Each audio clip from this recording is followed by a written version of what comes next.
Welcome to the eSales Podcast, your ultimate guide to mastering the art of online selling. Whether you're an entrepreneur, business owner, digital marketer, or sales professional, this podcast is the passport to dominating the digital marketplace. In this episode, we talk to Bryan Clayton, who is the CEO of GreenPal. He discusses his entrepreneurial journey and insights into scaling an online business. He went from selling his landscaping company to now building GreenPal, which serves 300,000 people weekly for lawn mowing services. He calls it the Uber for lawn care. Tune in to find out more about how he can scale an online business and how he started from ground zero.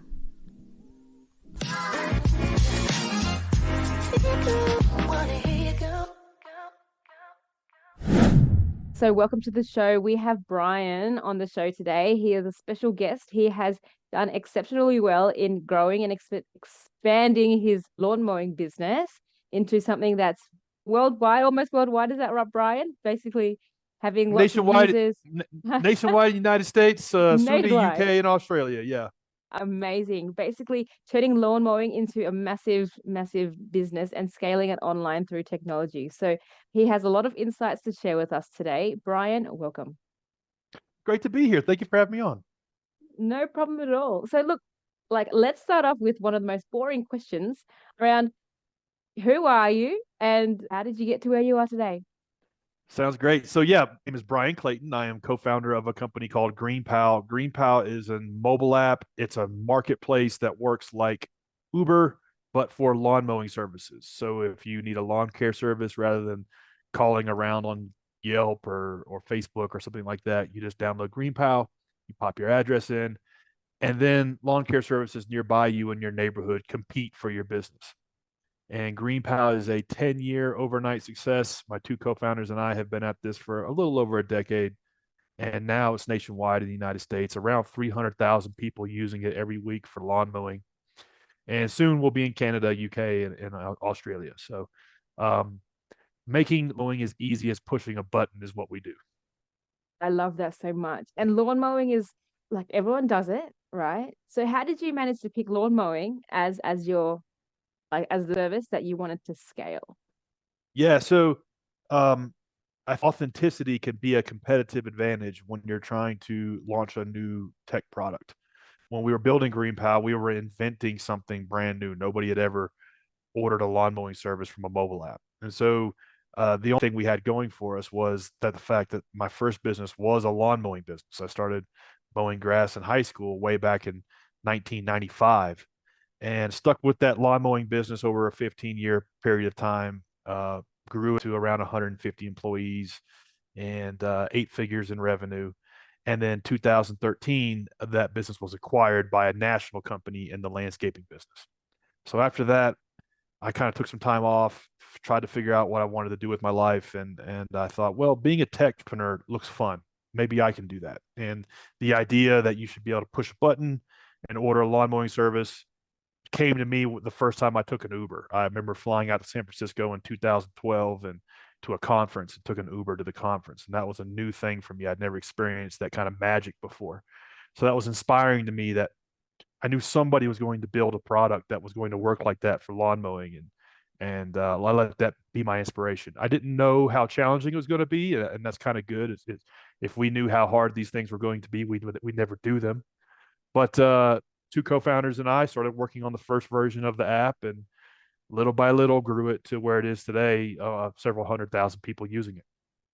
Oh, incredible, incredible. And so you've had quite a journey and kind of into a couple of different things here. So the first one being especially the podcast focusing around e-sales, like sales. So how did you manage to get this idea and turn it into this, machine um as lawn Yeah, mowing business? calling it a machine is a good description because that's kind of what it is. It's a system that ensures that homeowners can sign up, get competitive quotes, and then hire a lawn care service, and then that lawn care service actually show up on the day they're supposed to and Mm. do a good job.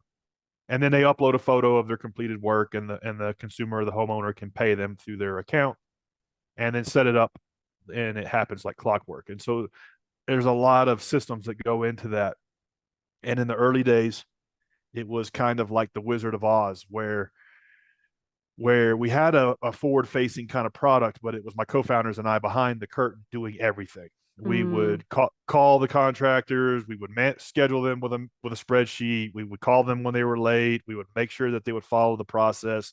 They would send us the photo via text. We would email it to the consumer. It was very much like hand cranking it, mm, and we did that for the first several thousand transactions because we didn't really know what to build from a system standpoint. And so there's a saying, nail it then scale it. But at first you have to do things that don't scale. And so we did all of those things by hand for a long time, and then slowly built the system so it did work like a machine and worked smooth. And now as we speak, several thousand people are using it to get lawn mowing done. mm. But in those days it was a handful of several dozen. And Yeah. if 100 people used it, 95 of them were pissed off at us. And so we had to figure out, okay, why aren't people getting a good experience from this product, and what's going wrong? And as it turns out, there's 100 things, maybe 1,000 things that can go wrong between ordering a lawn mowing service and actually getting a good job done. And so we set up to Yeah. solve those one at a time, little by little, kind of being a relentless problem solving machine. And it took a long time. It took 5 or 6 years to flip that number, where only Mm. 5 out of 100 would be upset. But we started to create a predictable user experience. We then moved into other markets in the United States, and now it's in 300 cities in the United States. Wow, incredible, incredible. And so I really love that saying you were just talking about before around nailing it and then scaling it. So before during the nailing phase for you, like doing it everything manually, how did you manage to find the things that needed to be automated? I mean, we're talking about automation in this world at the moment, and everyone says use AI, use automation, but as you just like rightly said, you can't just use it straight away unless you nail the process first, right? So talk to us about that. That's a common mistake that a lot of new founders make, especially first time founders, is they want to go straight to the scale part. They want to go straight to the systems part. Yeah. And they don't want to do kind of the hand in the trenches kind of grunt work as they're trying to innovate in. And the way we handled it was we worked like a room almost. If you go to ER and you have a broken arm, the guy that has head trauma is going to serve before no matter how you've been waiting. And so that's how we handled like the barrage of issues from users on both sides of the transaction, by the way. Mm, And we would organize them in terms of severity, in terms of like a catastrophic outcome yeah. would be the contractor not even showing up, or a contractor doing a bad job, or whatever. And then we would just focus on one or two things at a time and not worry about the other 300 things that were wrong. And we just kept doing that over and over again. And like triaging around the important things, and a lot of times the things that were happening the most. It could be like, Mm, one thing we learned in the early days, we thought that the value proposition of the platform was going to be a system that delivered the cheapest way to get a lawn mowing done. And as time went on, we spoke with consumers that used it, and no, they were like, I just want the damn guy to show up on the day he's supposed to. mm, These guys just show up whenever they want, or they don't show up at all. And now my grass is 3 feet tall. And that's a common thing that happens in like the analog version of service. And so what we learned is that, okay, well, all the reasons make it suck to order a lawn mowing service and work with a lawn mowing service provider are now the platform's problem, and we have to solve those, and yeah. build in the guardrails and build in the systems that score these service providers, so that kind of holds them accountable. We're not their boss. They're not our contractors. We can't tell them what to do, Mm, but we can build a system that is architected in a way where the platform makes money if they do, and for them to succeed, they need to operate their business in a reliable way. And the thing is, nobody teaches any of us how to run a small business. So these lawn care guys and gals, nobody teaches them to run a business. So it's our platform's job to kind of indoctrinate them into what it means to run a reliable, consistent, quality home service.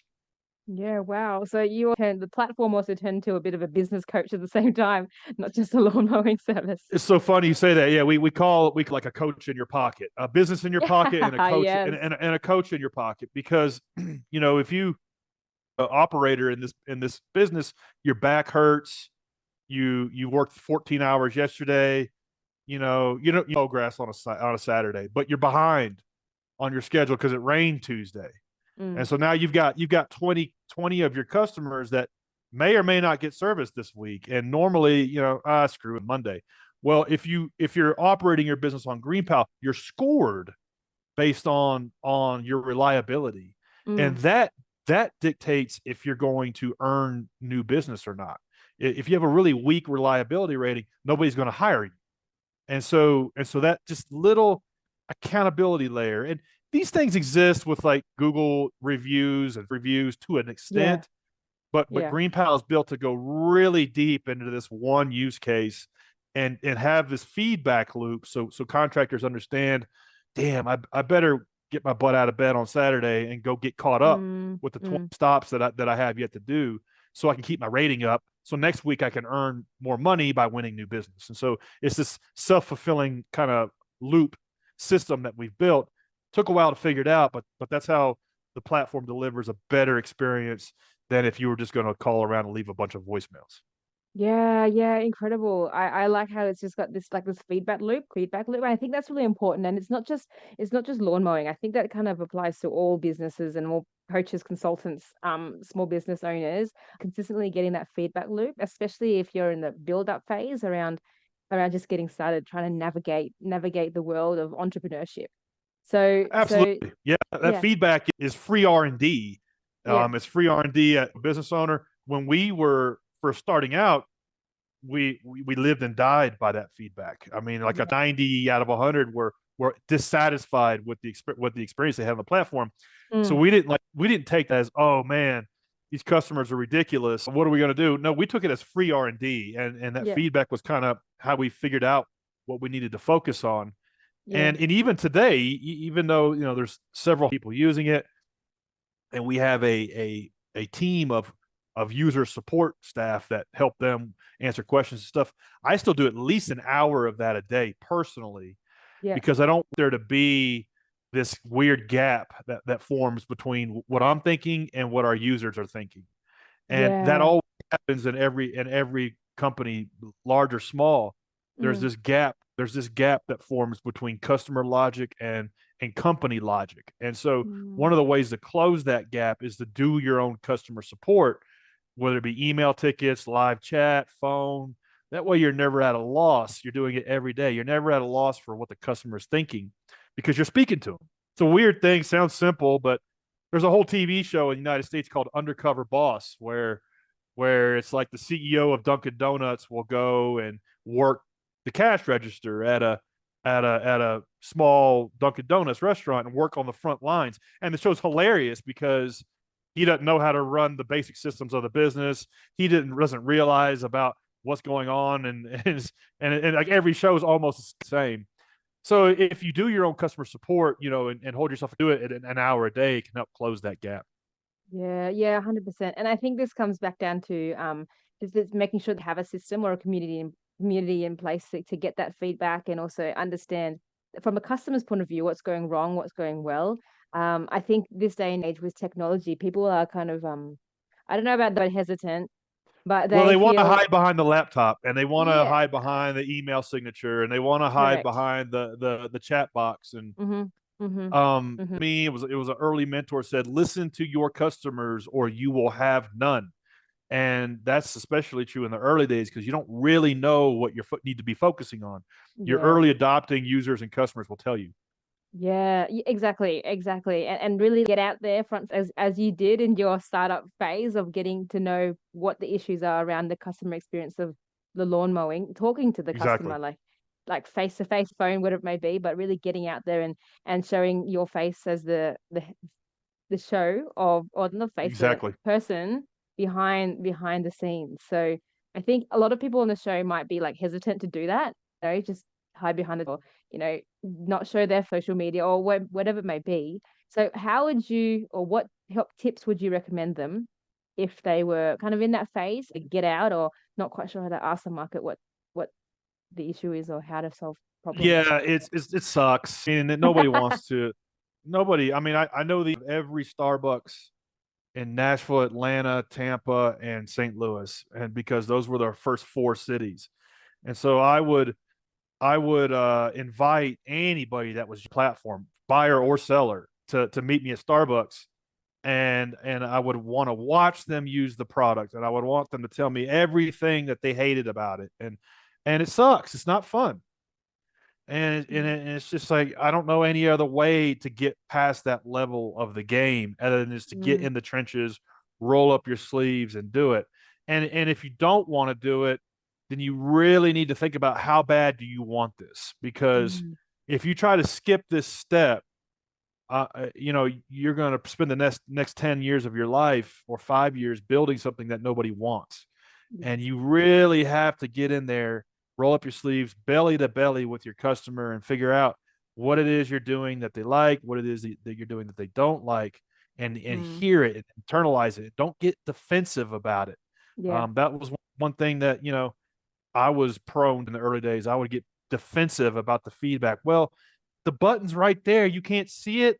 I mean, are you Mm, blind? Not their fault. That's my fault. So as a business owner, as a founder, everything is your fault. And mm, you think that if you can just solve like these one, two, or things that you'll be good, but you solve those three things, that just means you get to solve three more. You mm, you have to become a never ending like feedback receiving and problems machine. And if you can embrace that, it can make the journey almost fun. But if you yeah. resist it and say, "Oh, these people are silly or stupid, and I don't want to go meet with them or talk to them," then it's going to be really, really hard for you to build something that people want. Yeah, yeah. I think that right there and how you called it, receiving machine and solver. Yeah. And it's just that loop of receive, solve, receive, problem solve, problem solve, Yep. problem solve. Yeah. Yep. And a lot of founders want to do it only half the equation. They want to be solving problems that they concoct in their head, their Mm, assumptions, their perspectives on what the business should be doing, without seeking that user, that customer feedback. And listen, not everybody's great feedback, and not everybody's going to be right, but you need to speak to 100 people that to understand and try to develop an intuition for mm, what the company needs to be focusing on. And if you don't take in that data, you're just going to be mm, operating on your own assumptions. yeah. And one or two things are going to happen. Either you're going to get lucky or you're going to be wrong. And that's no way to run a business. Mm. So then how did you kind of take this problem and then scale it nationwide? How did you manage to do that? Now, if you're ready to take your skills to the next level and elevate your sales online, then eSales is the perfect school for you. In this school, we talk about the tools, the strategies to automate your sales process and effortlessly attract clients online. I also believe that sales should be fun, easy, light-hearted, and I'll teach you exactly how to do that step by step to actually make sales calls enjoyable and handle objections with confidence. Now, if this sounds like you, if this is something that you truly think that you need in your business right now to scale it to the next level, please sign up and put your name down onto our waiting list. We currently have a list at the moment, but you'd be the first person to hear about it when our enrollment opens. You'll find a link into the waiting list in the description below, so I look forward to seeing you in the school. Once we got to a point where we felt comfortable, just quite simply, 100 people would use it in a day, and 90 of them would be pleased, and only 10 of them would be upset because their contractor didn't show up, or the guy they hired had dull lawnmower blades, or the Mm, guy they hired left the fence open when they got done. There's a yeah. hundred million, there's a million things that go wrong. And so once we got to a point where we were the overwhelming number of people using it were pleased with the service, we felt comfortable to launch it in another city. And we were just in Nashville, Tennessee for 3 years trying to figure this stuff out. And Atlanta was our second city. And so I drove there, spent a month there interviewing service providers, handing out flyers for consumers, trying to get these overlaps of supply and demand and develop these sparks of connections between the two, kind of get the fly Mm, almost. mm, And that took 6 months, and then we launched our third city, which was Tampa, Florida, and that took like another 3 months, and we just got better and better at it. yeah. But again, by in the reps of just figuring out, okay, I don't really know how to put this in a new city, but there's 10 things I know we do need to do. And I know we're going to need to Mm, get some early adopting consumers, some early adopting contractors. I know we're going to need like a Google My Business profile. I'm going to need a local phone number. We're going to need all of these things.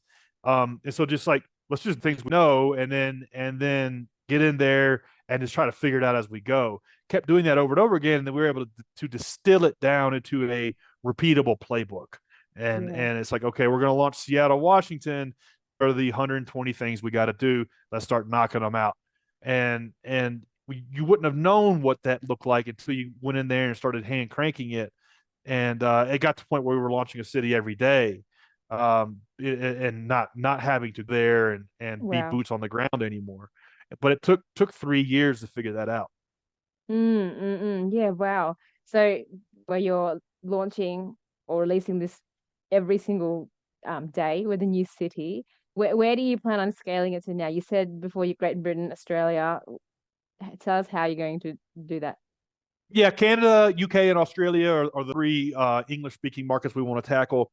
Mm-hmm. We'll probably start doing that in early next year. We have some more work to do in the United States in terms of there's a weird thing. It's not like we're one business. It's really like Mm. 300 businesses, because Yeah. every town operates on its own effect. And so if you are in Boise, Idaho, you don't care how many contractors are in St. Louis, and vice versa. And so every single little metro, every single little set of suburbs Mm. operates on its own delicate balance of supply and demand. And so we're tuning that up in the cities that need help with it. Like, for example, we'll do more we'll do the platform will do more transactions in a Mm. small city like Knoxville, Tennessee, than it will in a large city out west like Portland, Oregon. And so we're trying to find out what is the issue here. Do we not have enough contractors? Do we not have enough marketing in that city? So tuning that up market by market is what we're focused on now. And then that's kind of something we need to figure out Yeah. before we go international. But Canada will be the next market after that. Oh, very good. Very good. So you built the system. It's just about fine tuning it, and you say feedback, solve, feedback, solve, feedback, solve.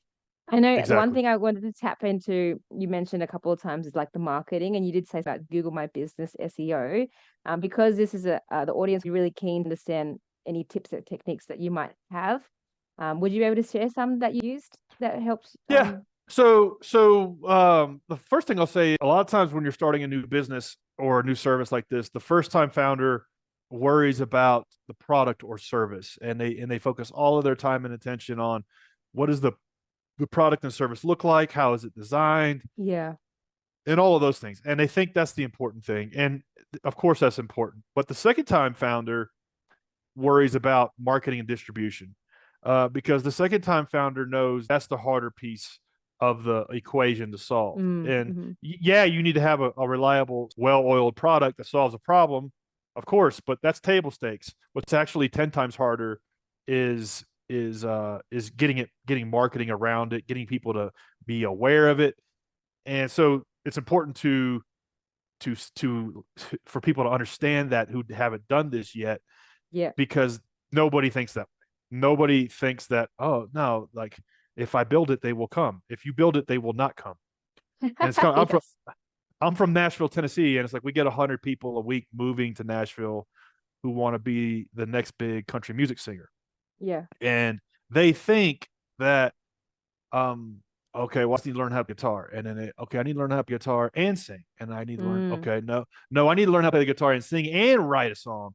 No, no, no, no. Actually, I got to do all of that, and I got to get a record deal. These are the things that matter.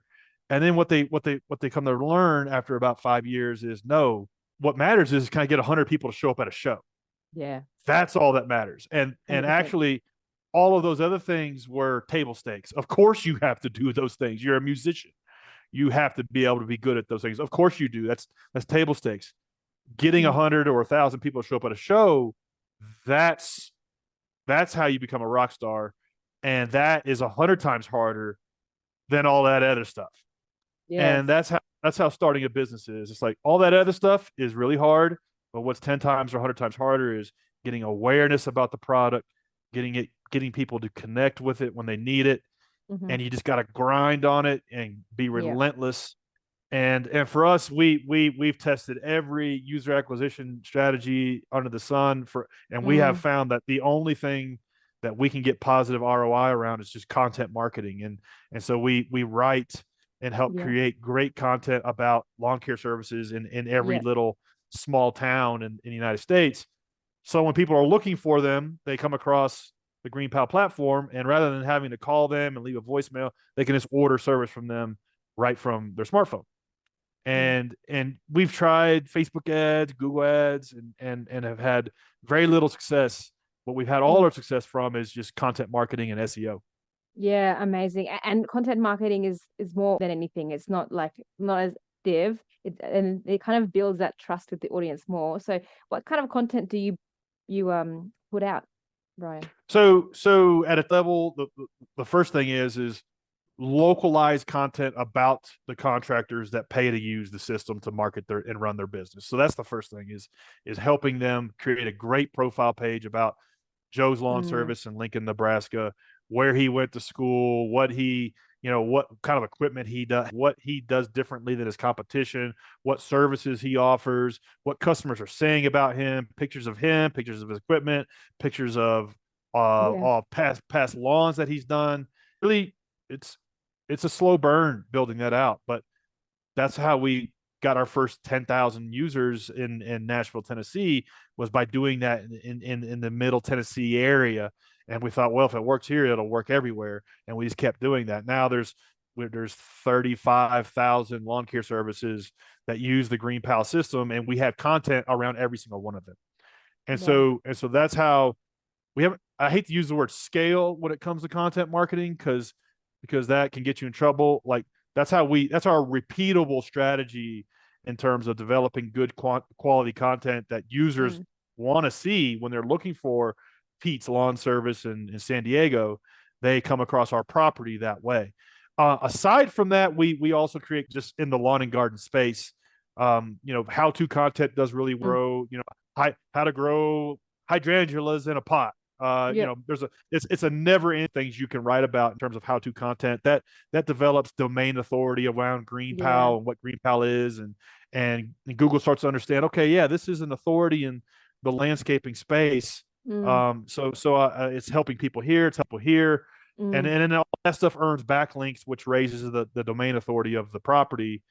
And it took 2 or 3 years to get any kind of momentum in this strategy, but we just stuck it out and knew it would work if we didn't quit. Yeah, yeah, I love that. And content marketing, especially when it comes to understanding that around those service offering is so important. Google needs to know exactly what you do, and the website alone. I've seen many websites that are so broad. I'm a coach. Great. Then like what Yeah, in. yeah, So yeah, similarly, this lawn mowing for this specific city, and you focus the content in that city itself, which is so amazing how you've really kind of created this like this tree where Google can understand that your service and what exactly that you do. yeah, exactly. We learned the hard way early on that there's just visitors to a website will punish you if you're not Yeah. clear. They will leave so quick, and that clarity trumps everything else. And I believe you have 3 seconds or maybe less, maybe 2 seconds Yeah. to communicate to somebody 3 questions. Where am I? What can I do here? And why does it matter? So where am I? What can I do here? What does it matter? Where am I? GreenPal. What can I do here? You can book a lawn mowing service to mow your yard today, even if it's 4 feet tall. Yeah. And that's it. And that's all it does. It's not great for home cleaning. It doesn't work for pool service. It doesn't do home paint. Roof repair. It does one thing anybody else in the world. And you don't have time to try to be cute, and you don't have time to try to be clever. It's like Mm. clarity trumps everything.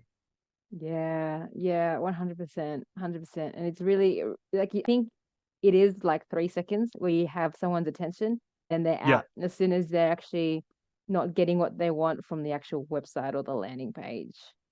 Yeah, which by the way crushes any sort of Google rankings that you have. If people are coming to your property and they're not getting fulfilled and they go back to the search engine results page, Google understands very simply, like, people aren't satisfied with that. Push it down. Mm, mm. Push it on page 3. And so because nobody's getting satisfied with that. So Mm, so just from like sales and fulfilling the query and getting what they need. Yeah, that's what clarity matters, but also from a tactical standpoint and from a garnering traffic standpoint, crushes your Google search rankings if you can't fulfill that user's need within a few seconds. yeah, yes, 100%, 100%. And so with that, you said that content was probably your bee's knees when it comes to marketing. Why did paid ads not work for you? So if back in the day when I was running a landscaping business, you know, I bought Google Ads, and so because I didn't know, it could have been $1 job, it could have been a lifelong customer at $100 a week, and Mm, all of that margin was coming to me as a small business owner. GreenPal is just as a network that connects buyers and sellers, so we don't get all of that margin, so we can't afford to pay what was it sometimes three, four, $500 to acquire a user out of Google or Facebook because we simply weren't getting that back in the first year. The contractor is. And mm, so those the economics around that just did not work. And that simple thing is why a lot of these Uber for X ideas never really took off. There was a lot of Uber for home cleaning, Uber for car washing, Uber for laundry service, and the economics around user acquisition and they would take $10 million of venture capital and just give it right back to two places, Google and Facebook. It's like for like 10 years, 90% of venture capital went back to places, Google and mm, Facebook.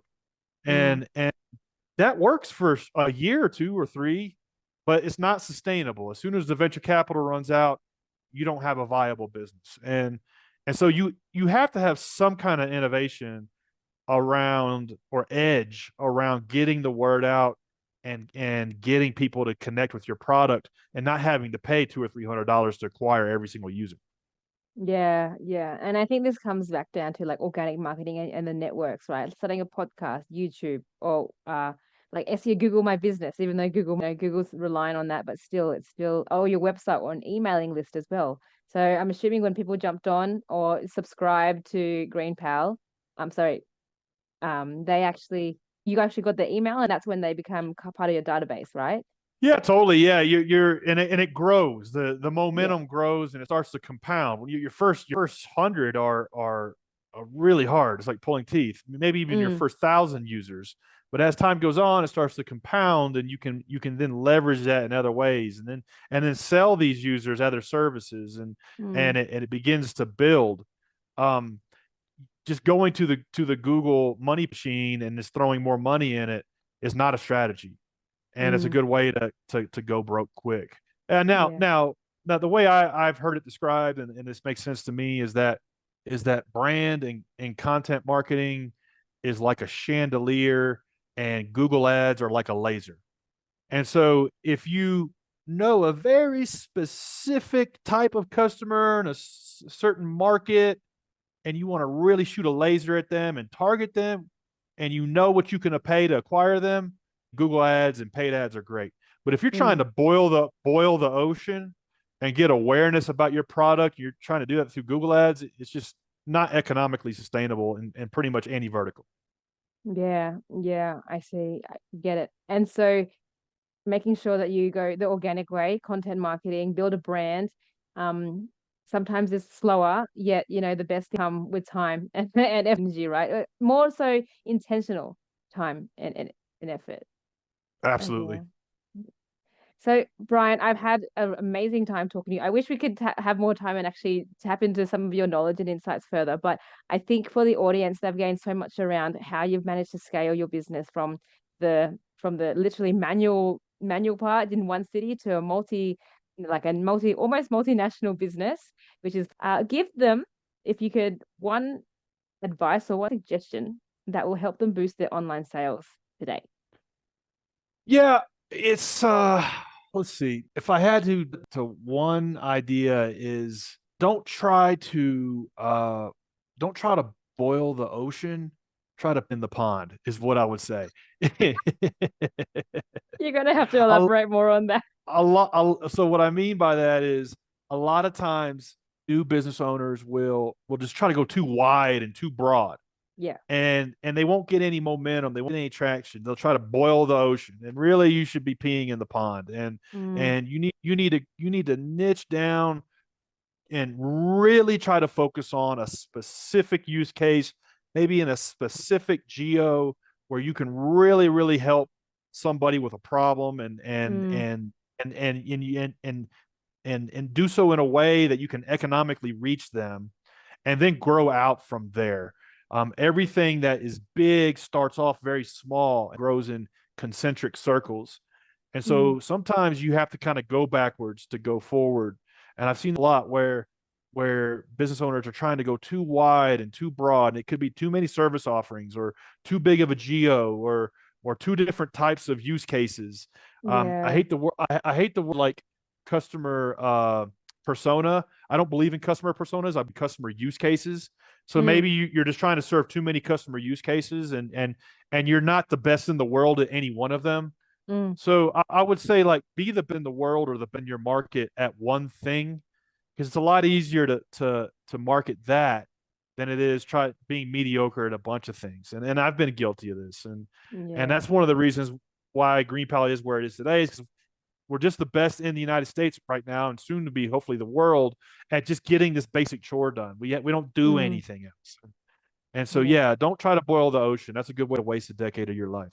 Yeah, no, so good, so good. And it is to niche down and make sure that you're really clear, but it doesn't come overnight. So just as a hitch for those of you who are really keen, I've got a sales school for basically anyone who's keen on launching their product. It's all about getting really clear on what you want and what you want to give to your market, and also support network to actually understand what the tools and tech that you can use to automate and scale the sales side. So if you are keen, the waiting list is in the description below. But Bryan, if anyone wants to find out more about you and GreenPal, how do they do that? Yeah, anybody that wants to try the product out, just go to greenpal.com. Anybody wants to hit me up, find me on LinkedIn, and drop me a DM there. Amazing. Thank you so much again for your time. I've had a great time, and thank you so much. And we'll hopefully do this again soon. We will. Good day. You too. Thank you so much for tuning in. I really appreciate you listening into the show today. And if you did like our content, please like, share, and subscribe to this podcast or this YouTube series, so that way we can keep giving you more content and sharing you more knowledge around how to scale your sales online. And if you are wanting to boost your sales online, please sign up to our e-sales school, where you will learn to automate and navigate your way around in this digital marketplace. Thank you so much once again. I really appreciate you joining in today. And remember to keep selling, keep having fun, and keep being you.